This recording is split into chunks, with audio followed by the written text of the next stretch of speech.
예수와 신학대학원 정성만 목사입니다. 요한계시록 강의 제13강이 되겠습니다.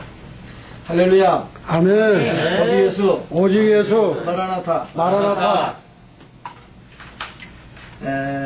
계시록의 구절을 보면은 1장은 서론이고 2장 3장은 그때 당시 있었던 교회 그리고 역사에 등장한 7시대의 교회를 말하고 4장부터는 장차 될 마지막 때 될 일에 대한 말씀이 나오는데 4장 5장은 성경에서 처음으로 천국의 모습을 열어주는 장이고 이제 6장에 가보면 계시록에서 나오는 사람들이 무서워 벌을 떠는 그 세 가지 재앙 중 첫 번째 재앙인 7인 재앙이 거기서 나옵니다. 6장에서. 그리고 나서 7장하고 8장 전반부까지는 이제 다시 그 하나님의 종들 마지막 그 전 3년 반 동안 하나님의 추수의 사명을 감당할 일꾼들 인치는 장면이 나오고요. 8장 후반부터 9장까지 7 나팔재앙이 나옵니다. 7 나팔재앙. 그리고 나서 10장부터 15장까지는 마지막 7째 나팔이 불 때 7대들이 쏟아질 그 재앙 사이에 들어가는 삽경이 이제 10장부터 나오는데 10장은 작은 책에 대한 얘기가 나오죠. 작은 책. 그 책을 먹어버리고 여인하라는 말을 우리가 받았고요. 11장은 그 입맞은 추수의 종들 14만 4천이요 두 증인 마지막 전 3년 반 동안 복음 전하다가 순교하고 부활하고 구름 타고 승천할 그래서 고난을 받지만은 승리하는 주의 종들의 모습이 나오고요. 우리 종들이 절대 두려울 필요가 없습니다. 그 다음에 12장은 그렇게 용이 교회를 핍박하고 죽이려고 하고 막 그 혼합 사상으로 비진리로 막 해도 하나님께서 보호하심으로 교회가 승리하는 모습을 12장에서 보았어요. 그 다음에 13장에서 우리가 잘 아는 두 짐승이 나옵니다. 땅에서 나오는 짐승, 바다에서 나오는 짐승. 바다에서 나오는 짐승은 적그리스도, 땅에서 나오는 짐승은 거짓 선지자. 그리고 이제 14장은 뭐냐? 14장은 오늘 지금 우리가 하려고 하는 13강의 14장은 그 교회의 수남 중에서 승리한 것과 그 다음에 이제 마지막 그 16장에서 일어날 그 재앙 그 사이에 낀 것으로서 이제 구원받은 성도들이 시온산에서 시온산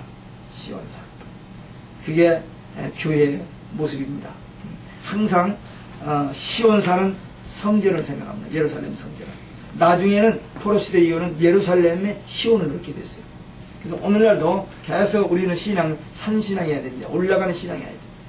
마태복음 24장에 보면 예수님께서 이제 그 막 환란이 임할 때 산으로 도망가라는 표현이 있어요. 높은 곳으로 올라가는 신앙입니다. 그냥 유지해 가지는 안 돼요. 떨어지면 더 안 되고요. 올라가는 신앙해야 돼요. 근데 이 그 환란과 핍박 속에서 승리한 성도들이 시온산에서 구원받은 그 14만 4천이 노래를 하는 거예요. 구원받은 은총에 대해서 노래를 합니다. 환란을 딛고 승리한 주의 종들. 그래서 그 시온산에서 쓰니 누가 벗었어요? 신랑 신부가 같이 쓴 거예요. 어린 양 대신 예수. 그 모습을 거기 있고 이마에 쓰여진 이름이 있어요. 여기 미국은 결혼한 남편 이름을 따서 이름이 바뀌지죠. 그래서 우리가 예수 믿고 구원받으면 천국 백성의 신분이 되는데 그렇게 변화되는 모습을 말합니다. 하늘에서 나는 소리가 있었는데 찬송이요. 은혜를 체험한 사람, 이 14만 4천, 그 은혜를 체험한 사람만 알 수 있는 그런 감격적인 찬송을 그때 부르게 될 것이라는 것입니다. 그러면 이 시온산에서 주님과 함께 이 신비한 찬양을 부를 그 사람들은 자격이 뭐냐? 보니까 4절부터 5절이 나오는데 음녀와 타협하지 않는 시장. 혼합주의 절대 안 됩니다. 혼합주의. 지금 뭐 엄청난 혼합주의가 지금 막 하고 있는데 거기에 섞이죠. 그 다음에 믿음의 정조를 지키는 신앙. 오직 예수 신앙해야 돼요. 예수 밖에는 다른 길이 없습니다. 근데 오늘날 많은 사람들이 메조리티가 다 이렇게 묶어져 버리니까 이제 거기에 동조하는데 우리는 죽어도 오직 예수 신앙해야 합니다. 그리고 순종하는 신앙이 하고 오직 하나님과 예수님에게만 소속되는 사람이 돼야 돼요. 줄을 잘 서야 됩니다. 타협하고 그냥 편리한 것 찾아서 또 세상 그 물결 따라서 문화 따라서 이렇게 그쪽에 서면은 나중에 함께 멸망당해요. 진리를 바로 전하고 모든 죄가 예수의 피로 씻겨진 구속받은 자들인 것입니다. 거기 6절부터 12절에 보면 새 천사의 음성이 들려요. 새 천사가 한마디 한마디 한마디 세 마디를 하는데, 그들이 와서 모든 세상 사람들에게 전할 영원한 복음을 전했습니다. 성경에 딱 한 번 나오는 단어입니다. 14장 6절 영원한 복음. 이 영원한 복음이 뭐냐? 10장에서 나왔던 작은 책입니다. 우리가 지금 공부하고 있는 계시록이에요. 그걸 영원한 복음이라고 합니다. 종말의 복음이죠. 원래 복음은 창세기 3장 15절에서 시작되죠. 여인의 후손, 메시아, 그리스도를 통해서 인류가 구원받는, 그게 원시복음, 최초의 복음이고요. 그 복음이 오늘날까지 전해져 왔고, 그 다음에 마지막 때에 전해질 복음은 뭐냐? 이 계시록 14장 6절에 있는 영원한 복음인데, 그건 뭐냐? 작은 책입니다. 작은 책, 계시록이에요. 그 내용이 뭘까? 세 가지가 나옵니다. 그 세 가지를 천사들이 한마디씩 하는데, 7절에 보니까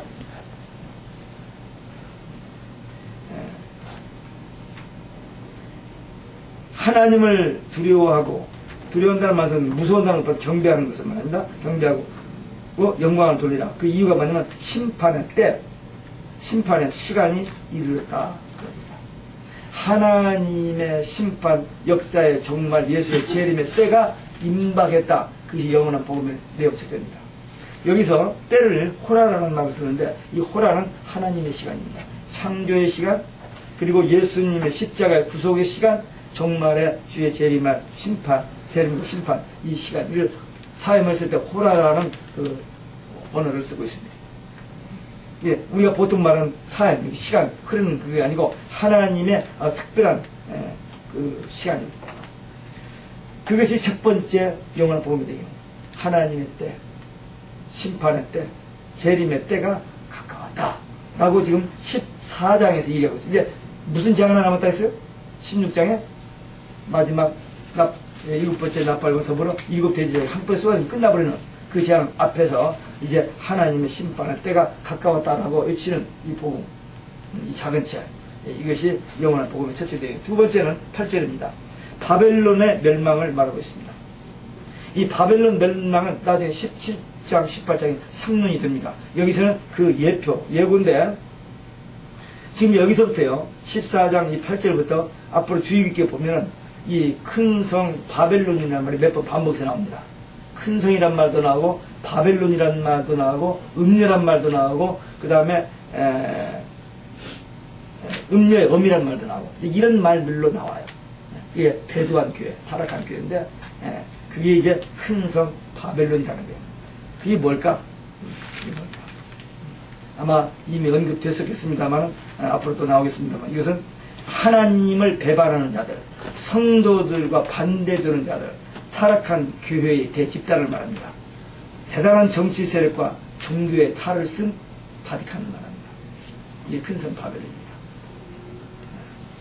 최초의 우상종교, 창세기 10장에서 등장했던 최초의 우상종교, 그것이 시대마다 나라마다 가면서 자꾸 변세, 옷을 가리고 변하고 많은 사람들을 미혹하고 속이고 하다가 마침내 이제 여기서 멸망이 되는 겁니다. 그것이 바벨론이 멸망할 것이 영원한 복음의 두 번째 내용이 되는 겁니다. 그들이 하는 일은 뭐냐? 정치로 강제적으로 또 비진리로 많은 사람을 미혹해서 타락시켜서 하나님을 믿고 구원받도록 하는 그 일을 못하게 하는 그 일을 하고 있습니다. 우상과 음란과 이런 타락, 이런 것들로 해서 죄짓게 만드는 일을, 요한복음 10장 10절에 보면 마귀는 거짓말하고 도둑질하고 죽이고 멸망시키는 것이라고 했어요. 그래서 이 큰 성 바벨론 우상종교, 이것이 음녀는 타락하게 하는 일을 하고 있습니다. 그 다음에 9절에 보니까 세 번째, 그 영원한 복음 세 번째 내용이 뭐냐면 짐승의 표 받는 자들. 그 앞에 13장에서 나왔죠. 666 짐승의 표 받는 그 사람들은요, 이마나 손에 그 짐승을 받는 사람 지옥에 들어간다. 불과 유황, 물, 지옥에 들어간다. 지옥은 상징이 아닙니다. 실제입니다. 성경에서 지옥의 모습을 확실하게 보여주는 것이 계시록이고 천국의 모습도 확실하게 보여주는 것이 계시록이고 마귀의 정체를 확실하게 들추는 것도 계시록이고 우리가 바라는 천년왕국에 대해서 확실하게 모든 것을 클리어하게 해준 것이 계시록입니다. 근데 사람들이 의외로 이 부분을 안 보기 때문에 애매모호하게 정확하게 알고 있지를 못해요, 사람들. 그러나 모든 기독교 복음의 결론, 그 최종적인 그 중요한 내용들을 계시록에서 다 적용하고 있는데 이 짐승에 표받는 사람들은 지옥에 들어갑니다. 제일 먼저 들어가요, 사람들이. 그 다음에 이제 적그리스도와 거짓 선지자가 19장 20절에 들어가고 마귀가 이제 20장 10절에 들어가고 그 다음에 불신자들 백부자 심판받고 20장 14절 거기서 이제 지옥에 들어간다고 그렇게 기록되어 있어요. 그래서 이 짐승에 표받는 자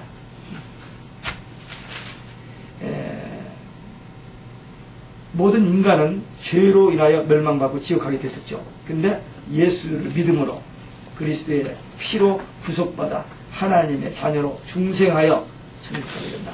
아까 시간에 전 목사님 그냥 뜨끈뜨끈하게 그냥 확실하게 부흥 집회한 것처럼 있었는데 그거에 지옥 갈 자들인데 예수의 피 예수님께서 십자가에서 물과 피를 다 쏟아주시고 우리가 그 은혜로 구속을 받아 우리가 구속에 엄청난 대가를 지불하고 받은 겁니다. 값싼 구원이 아닙니다. 그냥 예수 믿습니다. 그 말 가지고 그냥 구원 받는 것처럼 생각하는데 우리는 그렇게 쉽게 하지만 그 대가는 엄청난 대가를 지불한 겁니다. 그래서 중생에서 우리가 죄에서 해방되고 하나님의 자녀 신분 회복된 자들입니다. 우리가 대단한 사람들입니다. 그렇죠? 이 영적인 비밀을 알고 이 비밀을 맡은 자들이고 이 비밀을 전해야 할 위대한 사명을 가진 사람들. 우리가 이 지구상에서 태어나서 할 수 있는 가장 위대한 일입니다. 대통령 되고 장관 되고 총장 되는 거하고는 비교가 안 돼요. 한 영혼이 지옥 갈 자를 천국 가게 하는 이 위대한 일. 천사도 못하는 우리만이 할 수 있는 이 위대한 일을 하는 우리들이기 때문에 우리가 대단한 사람. 그래서 이 영원한 법 세 가지. 첫째가 뭐라 했어요? 하나님의 심판할 때가 가까웠다. 두 번째는 뭐예요? 큰 성 바벨론 멸망. 세 번째는 뭐예요? 짐승에 피받는 사람은 지옥 간다. 이 영원한 복음이에요. 확실히 구분해놨습니다. 이걸 알아야 돼요. 뭐 그렇게 복잡하지도 않잖아요. 강단에 몇 줄 속에 다 있잖아요. 이 근처를 잘 몰라서 자세히 안 봤기 때문인데 이 영원한 복음을 가진 사람들은 계시록 차근차 먹어버리고 어떻게 해요? 예언해야 사람. 안 하면 직무유기 고영 진짜 벌 받아요. 그래서 이 영원한 복음을 전하는. 그래서 이 12절에 보면요. 12절에 보면 이렇게 무서운 지옥의 형벌이 있으니 절대 죄짓지 말고 절대 짐승에 표받지 말고 끝까지 믿음 지키고 오직 예수 신앙으로 구원받고 천국 가야 한다. 그 말입니다. 그게 영원한 복입니다. 13절에 보면요. 믿는 자들이 누리는 복이 나옵니다. 계시록에 7대 복이 나오죠. 1장 3절이 첫 번째고 이게 두 번째 복입니다. 14장 13절이. 뭐냐? 두 번째 복이냐? 계시록의 두 번째 복이냐? 주 안에서 죽는 자들. 되게 많은 사람들이 죽음에 대해서 부정적으로 봅니다. 뭐 좋진 않죠. 불쌍하고. 사실 이제 30대 중반인데 암에 걸려서 한 달밖에 못 산다는 신달을 딱 내렸는데 제가 어젯밤에 이 집회 끝나고 12시 넘어서 우리 집사람 교인이 병원에 입원했다 해서 전화를 받고 달려갔어요. 근데 뭐 살 기적도 있지만 제가 보기에는 별 가망은 없어요. 젊은 사람인데 브라질 사람인데 중국 여자 결혼했는데 부인이 참 신랑 좋은데 어쨌든 이제 뭐 서른 같아서 한 달 살에 두 달 살에 그런 사람인데 어떤 뭐 저기서 병원에 들어갔어. 여기 갔다 와서 1시 반에 자고 또 오늘 뉴욕 가서 지금 이동영사 설교쌤에 가지고 4시까지 오지 왔는데 반쯤은 지금 졸고 있습니다. 목도 저기하고 입술도 요장 터지고. 목사님 또 오셨어요? 예? 예, 지금 설교, 세미나, 클리닉 지금 이번 주말 예배 클리닉까지 합니다. 하는데, 어디서? 이제 한 22년을 배워왔기 때문에 그 내용이 이제 엑기스가 돼가지고 정말 가기가 좋더라고요. 오늘 참 좋은 시간 가졌는데, 이제 내일 아침에 또 7시 50분에 또 교회에서 또 출발해서 또 갑니다. 어디서? 장인춘 목사 교회에서 하는데, 한 80명 모이나 내일은 100명 모일 것 같아요. 클리닉이요? 예. 목사님들만 보는 거예요? 목사님이 오시면 사모님들 그냥 가지. 부부는 그냥 한 사람으로. 저기. 내일까지는 세미나는 풀이고, 그 다음에 클리닉은 신청해서. 이게 50불. 근데 예배 클리닉까지 가죠. 우리 처음에 여기서 300불 주고 했죠. 근데 이제 값을 믿을 수 있는데, 저는 비행기 타고 그랬습니다. 가서. 자, 우리 믿는 자들, 사실 건강관리 잘해서 오래 살려고 하는데, 안 죽으려고 하는 것이 뭐냐? 조금이라도 안 죽으려고 하는 이유가 있는데, 그게 뭐냐면, 그냥 죽으면 지옥 가거든. 그게 자신 없는 사람은 굉장히 불안한데, 우리는 확실하죠. 천국 갈 거. 아까 여기 앉은 사람은 뭐 물어볼 것도 없죠. 뭐. 확실하게 뭐. 뭐 어디까지는 모르죠. 오늘 확실하게 되어버렸어요. 확실하게 그냥. 우리는 불쌍한 사람이에요. 우리는 복 있는 사람이고, 천국 갈 것이기 때문에. 그러니까 생명 있으면은 주의 일하고, 부르시면 가만히 우리는 이래도 좋고 저래도 좋고. 그래서 제가 지난번에 자꾸 순교 노래를 한 겁니다. 이렇게. 괜히 한 게 아니고. 우리는 그런 신분의 사람들이기 때문에. 그 다음에 이제 14절부터 16절에 보면은 추수가 두 가지가 나옵니다. 마지막 20절까지 보면 두 가지 추수가 나오면 처음에 곡식 추수입니다. 이건 알곡 신자 거두는 신자의 구원을 말합니다. 그 14절에 보면 구원자 심판주로 오시는 예수님의 모습이 나타납니다. 성결과 영광의 모습입니다. 만왕의 왕 되신 영광스러운 모습을 거기서 말합니다. 초림하실 때는 참 초라하게 오셨는데 재림하실 때는 영광스러운 심판주로 오시기 때문에 영광스러운 만왕의 왕으로 오신 모습입니다. 그 예수님께서 오셔서 하시는 일이 뭐냐? 곡식을 거두는 일입니다. 구원 성도를 거두는 일. 곡식이 다 이겼다는 말은 주를 맞을 준비가 된 사람들을 말합니다. 낫으로 곡식을 거둔다. 말씀으로 구하신 것을 의미합니다. 그 다음에 17절부터 20절에 보면 포도송이 주습니다. 근데 이게 불신자의 심판입니다. 멸망입니다. 10절에도 보면 포도주는 하나님의 진노를 표시하는데 포도송의 주스는 불신자 형벌의 주스를 의미합니다. 구원받은 성도 주스는 알곡이고 그 다음에 불신자는 이 포도송의 주스는 불신자 주스인데 달라요. 구원받은 성도는 예수님께서 친히 추수하셔서 하늘나라로 그리고 불신자는 가라지는 심판하는 천사를 통해서 진노를 받는 그 차이가 있습니다. 포도가 익었다는 말은 절정에 이르렀단 말이에요. 죄악이 관영했다. 지금 여러분들 눈에도 그게 보이겠습니다만 지금 이 지구가 어떤 절정을 향해서 가고 있는 그런 모습을 봅니다. 저는 그렇게 보여요. 모든 것이. 그래서 이제 포도송이가 다 익었 그런 죄가 절정이 다른 그런 모습을 말합니다. 그 다음에 성 밖에라고 했는데 형벌의 장소를 말합니다. 예수님이 성 밖으로 끌려가서 십자가에 죽으셨고 스데반도 성 밖으로 끌려가서 죽습니다. 성 밖의 형장입니다. 성 안에서 율법이 금하기 때문에 성 안에서 하고 성 밖에 가서. 근데 저 사도행전 14장에 보면요. 바울이 1차 전도 여행 때 루스드라에 가가지고 돌에 맞아서 다 죽어서 갖다 버리는 일이 있는데 그때는 성 안에서 그냥 죽여가지고 지지 끌고 다 버렸습니다. 거기 달라요. 근데 살아났어요. 근데 이 성박은 형벌의 장소를 말합니다. 피가 말굴레까지 높이와 길이를 말하는데 1600스타디오는 이스라엘의 저 북쪽에서 남까지 길을 말합니다. 그러니까 영적인 의미라면 온 세계를 말합니다. 온 세계. 온 세계 심판. 부분적인 심판이 아니고 이 지구 전체 심판을 말합니다. 많은 사람들이 이런 예언을 모르고 살고 있습니다. 눈이 열리고 또 그런 사람들을 불쌍히 여기는 마음을 가지고 어떻게든지 복음을 전하고 싶은 마음이 우리 속에 넘쳐야 돼요. 우리 일도 바쁘고 피곤하고 해야 할 일들이 많이 있겠습니다만 어쨌든 우리 눈이 열려서 그 죽어가는 영혼들에 대한 불쌍한 마음이 생기고 내 발걸음이 움직여지고 그들이 가서 복음을 전해서 그들을 주 앞으로 인도하는 이게 성령 충만한 모습이고 정말 하나님의 마음을 기쁘시게 하는 마지막 때 추수의 일꾼들의 모습입니다. 구원의 복음을 전하는 수수의 사명자들 우리 되어야 돼요. 그래서 우리는 마지막 때 두 증인 수수의 종들 그리고 12장의 청교회 마지막 수수하는 교회를 말합니다. 우리는 여기에 대해서 초점을 가지고 집중을 해야 돼요. 거기 관심을 둬야 됩니다. 우리가 어떻게 하면 큰 교회를 해서 성공해서 좀 세상 사람들에게 알려질까 뭐 유명해질까 이건 다 위험합니다. 우리는 철저하게 한 영혼의 귀중함을 알고 내가 지금 어떤 사람이냐 이거 우리가 살고 있는 시대가 어떤 시대이며 내가 해야 할 일이 무엇인가 이것을 분명히 알고 그 일에 집중해야 될 겁니다. 15장에 보면은 이제 그 마지막 7 대접 재앙을 준비하는 그런 모습을 그래서 나타나고 있습니다.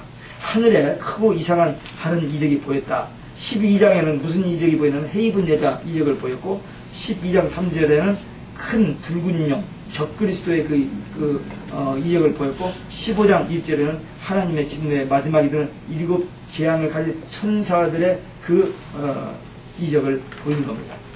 이제 마지막 끝이에요. 하나님의 오래오래 참으시고 기다리셨던 그 재앙을 대접을 쏟을 7 천사들의 그 모습이 거기 등장합니다. 거기에 먼저 2절 4절에 보면 불이 섞인 유리바다가 나와요. 4장에서 수정 같은 유리바다가 나오면 하나님의 보호자가 있고 거기 그 수정 같은 유리바다가 있다 그랬는데 여기는 불이 섞인 유리바다 그런 말이 있으니까 이제 심판의 역사가 이제 내려질 것을 이제 말하고 그 빛이 불같이 반사되는 유리바다 같은 하나님의 보호자 앞에 있는 유리바다를 말하고 있습니다. 거기에 누가 섰느냐면 거기서 노래를 하는 그 노래 주인공들은 어떤 사람이냐면 짐승의 표받지 않은 사람들입니다. 앞에 장에서도 그 짐승의 표받는 사람들은 망하지만 짐승의 표받지 않는 사람들, 우상에게 절하지 않은 사람들, 끝까지 견디고 이기고 벗어난 자들이 거기에 있는 거예요. 대환란을 통과한 그래서 전 3년 반 동안 잘 견디고 후 3년 반 예비처 보호받는 성도들이 이 유리바다까지 그래서 12장 6절에 예비처 하나님이 보호하신 것이죠. 거기에 후 3년 반 42달 동안은 이제 구원받은 거예요. 왜냐하면 주의 종들이 사회가 끝나고 가버렸으니까 주의 종들이 없으면 교회가 안 됩니다. 그래서 그 교회를 하나님이 보호하시는데 그것이 바로 이 15장에서 2절 4절에 나오는 수정 같은 유리바닷가 거기서 교회를 하나님이 보호하시는 모습이 거기 나타납니다. 그 악기를 가지고 하나님이 주신 검구를 가지고 찬양을 하는데 노래의 내용이 뭐냐면 모세의 노래라고 그랬어요. 모세의 노래. 출애굽기 15장에 나오죠. 홍해를 건너고 난 다음에 미리암을 중심해서 그 찬양을 하죠. 그 미리암이 선지자였어요. 아마 선지자라는 말이 처음 나오죠 거기서. 하나님께서 아브라함을 선지자란 말 한 번 했습니다. 창세기 20장에서 아비멜렉 기도해 주라고 하면서 그 선지자니 그의 기도를 받으라 않았습니까? 거기서 선지자란 말 했는데 미리암이 여자 선지자였어요. 그래서 그 홍해에서 구원받은 찬양을 막 하는데 구원과 승리의 노래죠. 애굽에서 죄악에 매였던 그들이 해방받아서 구원받게 된 이 예표예요. 예수 그리스도는 구원의 예표. 그리고 마지막 때 이제 하나님의 심판을 구원받을 성도들의 그 예표였습니다. 그 출애굽기 15장에 하나님의 능력과 왕권과 거룩성을 찬양했는데 여기 15장도 계시록 15장도 하나님의 능력과 왕권과 거룩을 찬양하고 있어요. 하나님의 거룩성, 하나님의 전능하신 왕권, 하나님의 전능하심과 왕권 그걸 찬양해요. 우리가 기도할 때도 하나님 나 이런 문제 있는데 이 문제 좀 도와주세요. 뭐 그 기도 물론 해야 합니다. 내 자녀들을 위해서 내 건강을 위해서 기도해야 되는데 그건 좀 수준이 좀 적은 거고 기도하면은 나도 모르게 하나님의 그 능력, 하나님의 영광, 하나님의 왕되심 이런 것을 막 찬양하고 그 하나님에 대한 그 사랑을 고백하고 싶고 이런 기도가 나가는 거는 조금 수준이 높은 기도입니다. 성령 충만할 때 그런 기도가 나가죠. 그래서 우리 기도 좀 더 나가서 중보 기도를 많이 하죠. 우리가 우리 자신을 위한 기도도 할 시간이 없어서 부족해서 늘 쫓기는 우리들입니다만, 사실 우리는 지금은요, 우리가 비밀을 맡은 자로 마지막 수수의 사명을 감당할 자들이라면 단순히 내 가정, 내 교회만이 아니라 이 뉴저지와 미국과 세계의 열방을 가슴에 품고 기도해야 됩니다. 그러니까 짧은 그 기간 동안에 하나님께서 엄청난 그 대부흥과 수확을, 수술을 하신 일이 그 예표되어 있기 때문에 그걸 알고 우리는 어떻게 하면 끼어 근신하게 기도하다가 하나님 앞에 7영들은 성령 받아, 늦은 비 성령 받아가지고 함께 한다게 복음 전해서 수수의 연결. 그러니까 이런 비전을 가지고 기도해야지. 어쨌든지 내 교회 부흥, 우리 자녀들 잘 되고 여기에 머물러 있으면 수수의 정 못 됩니다. 수수의 정 못 돼요. 비록 우리 교회가 크거든 작든 상관없이 우리가 맡겨준 그 양떼를 참 열심히 살피고 그들에게 때를 따라 양식을 주면서 우리의 비전은 이 시대를 분별하면서 비전을 가지고 열방을 품고 중복기도 해야 됩니다. 그래야 하나님께서 쓰시지 그냥 자기만 겨우 생각하는 사람들은 하나님 일을 시킬 수가 없죠. 그래서 여러분들이 좀 그냥 골방에 앉아서든지 교회에 가서 쭈그리고 앉아서 기도하더라도 좀 넓은 세계 하나님의 큰 비전을 가지고 이렇게 기도하면은 하나님께서 실력 있고 능력 있고 뭐 지식 있는 사람 쓰는 게 아니라 하나님의 뜻을 알고 그 뜻 붙잡고 기도하는 사람 쓰시는 게 분명해요. 그러니까 우리 신분 지금 생각하면 뭐 하겠어 우리가. 키도 안 크지, 돈도 없지, 영어도 딸리지, 어디다 써먹어요. 맞아요. 나 현 박사님 이런 거 보는다 놀래서 얼굴이 새카만 사람이 그냥 별로 그냥 촌스럽게 생겼는데 그냥 일을 그냥 하도 하셔서 내가 얼마나 도전받는 거야. 미국 힘든 사람들 모든 거 하잖아요 지금. 엄청난 일 하잖아요. 그러니까 우리 내 수준만 생각하면 아무것도 못합니다 솔직히서. 근데 하나님이 이런 계획이 있다는 것을 그냥 알았으니까 그러면 누구를 쓸 것인가? 키 큰 사람들 쓸 것인가? 저 새까만 사람 쓸 것인가? 하여튼 기도하는 사람을 쓰니까 우리는 기도의 비밀을 아는 사람들이잖아요. 그러니까 이 말씀 붙들고 기도하면은 언젠가 한번 쓰임 받습니다. 저는 그걸 믿어요. 그래서 뛰어서 기도해요. 우리 신분 생각지 말고 우리 능력 생각지 말고 그분의 손에 붙들린 분만 되면. 근데 그분은 어떤 분을 찾고 계시느냐? 어떤 사람을 찾고 있느냐? 기도하는 사람. 정확하게 기도하는 사람.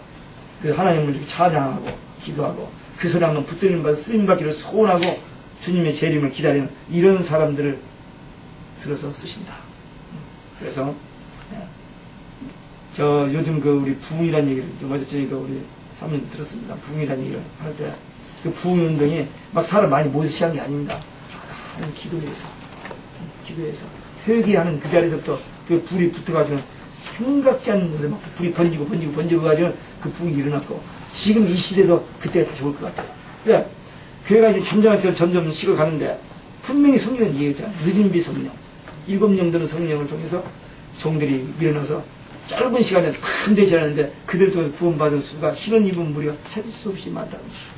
그들이 지금 시온산에서 이렇게 찬양하고 한다고 하잖아요. 그러니까 이런 그 비전을 우리가 받았으니까 이런 계시를 이 언약을 받은 우리들이니까 담대하게 복음 전해야 됩니다. 이 두 노래 하나님께서 원수들을 멸하시고 성도를 구원하심을 찬송. 하나님께 찬송. 이게 찬송 하나님께 찬송은 기분 좋을 때 부르고 좀 어떤 좀 누가 찬송인들 잘해서 기분 좋을 때 막 박수 치고 그런 게 아니에요. 그런 때만 하는 게 아니고 이 복음을 깨달았을 때 하나님의 그 위대하심, 하나님의 그 거룩하심, 그 하나님의 그 사랑이 내가 이렇게 느껴졌을 때 나도 모르게 손도 올라가고 나도 모르게 이렇게 음성은 보통 음성도 조금 높였는데 이 속에서부터 막 끌어오르는 어떤 뭐 기도가 나가잖아요. 그게 성령께서 시키시는 기도거든요. 방언 기도라든지 이제 방언 기도도 어쩔 때는 그 분위기 위해서 막 할 때도 있지만 자기 혼자 깊이 들어간 기도가 있었잖아요. 이런 기도 체험을 해야 돼요. 그래야 하나님과 교통이 되고 하나님의 뜻도 알고 하나님의 계획도 알고 하나님의 인도도 받고 그래서 쓰임을 받습니다. 우리 돈 많은 사람들, 성공한 사람들이 만족할 것 같죠? 안 채워집니다, 절대로. 그분이 없이는 우리 인생에게는 그분이 없이는 채워지질 않아요. 그래서 우리는 성령으로 충만하고 그리고 이미 성령이 우리 안에 계시잖아요. 그분과 더 깊이 교제. 내가 어디를 가든지 무엇을 하든지 그분이 나와 함께 하시고 그분과 대화하고 그분과 교제하면서 사는 그런 삶이 돼요. 자, 끝으로 5절 8절을 봅니다. 하늘의 증거장막의 성전이 등장하는데 지금 마지막 그 7대대들 속의 그 천사들이 옷을 입었는데요. 거룩한 세마포 성결한 옷을 입고 금띠를 띄었어.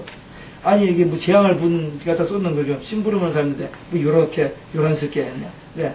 하나님의 모든 그 구원의 언약이 이제 성취되는 그 마지막 적이기 때문에 그냥 그야말로 영화에서 말하면 마지막 클라이막스 짝짝짝 하는 뭐 그런 상황이 되기 때문에 천사들이 또 보통 적이 아니고 이렇게 영광스러운 모습으로 나타납니다. 마지막 심판을 하시는 하나님의 영광과 능력, 불가항력적인 그 아무도 저항할 수 없는 그 심판이 임할 것을 말하고 있습니다. 출애굽기 19장에 보면 하나님께서 시온산에 나타나셨을 때 하나님의 그 위엄, 그 영광, 그 모습이 드러났었는데 마지막 심판할 때도 하나님의 그 모습이 그래서 사람이 감히 접근할 수 없는 그런 모습을 여기서 말해주고 있습니다. 그러면 우리는 지금 어느 때 살고 있느냐?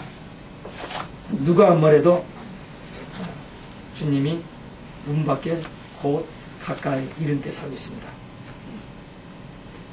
몇 가지 증거만 일어나면 카운트다운이 돼요. 7년이. 베드로는 이미 다 일어나고 있고요. 공공연하게 일어나고 있으니까 베드로는 일어나고 있고 적그리스도만 등장하면 되는데 적그리스도 등장할 수 있는 환경 조성도 다 됐고 다 됐습니다. 그리고 이제 성전 문제가 남았는데 성전은 어떻게 될지 모르겠어요. 때려 부을지 아니면 그 옆에다 지을 것인지 아니면 바티칸 지어놓고 거기 올라가서 내가 하나님이라고 올는지 그건 모르겠어요. 그러니까 성경에 예언은 몇 가지 이루어지겠는데 이런 것들이 까마득하게 먼 훗날에 이루어질 것이 아니라 금방 어느 순간에 갑작스럽게 일어날 수도 있습니다. 분명히 계시록 9장 15절에 기록된 그 연월시에 불과 유황과 연기 전쟁 인구 3분의 1이 죽는 전쟁이 곧 일어날 것만 같은 그럼 그건 전 3년 만에 끝나는 때거든요. 그때는 벌써 두 증이 사역을 다 끝나는 때가 맞물려 되는 거예요. 그거 있은 다음에 우리 보험자는 게 아니고 그러니까 전 3년만이 끝날 때에 이 전쟁이 일어날 거거든요. 그리고 두 증이 끝나고 사역이 끝나고 그러니까 언제 어떻게 시작될 것인지 뭐 잘 몰라요. 근데 적그리스도가 등장해서 짐승의 표받으라고 할 때가 그것도 본격적으로 때는 후 3년 반이거든요. 그러니까 이게 영적으로 깨어있지 않냐면 전 3년 반이 언제 시작할지 잘 모를 수 있어요. 그걸 다 할 수 있으면 시간 놀다가 그때 탁 하면 나도 그냥 뛰어들어가서 하면 되죠. 근데 그렇게 안 된다고요. 미리 깨어 기도하는 사람들만 영적으로 깨어있는 사람들만 이게 알게 돼 있지. 그냥 모르게 돼 있으니까 우리가 근신하기 위해서 지금이 준비할 때입니다. 고린도 후서 6장이죠. 보라 지금은 은혜 받을 만한 때 구원의 때가 있는데 지금 우리 깨어서 기도하고 준비하고 있다가 딱 신호만 오면 하나님께서 탁 사인만 주면 일어나서 한번 하고 가야 할 때가 오니까 우리는 지금 우리가 15장을 끝내버렸어요. 이제 16장이면 이제 7대접 쏟아지는 이제 재앙이 임합니다.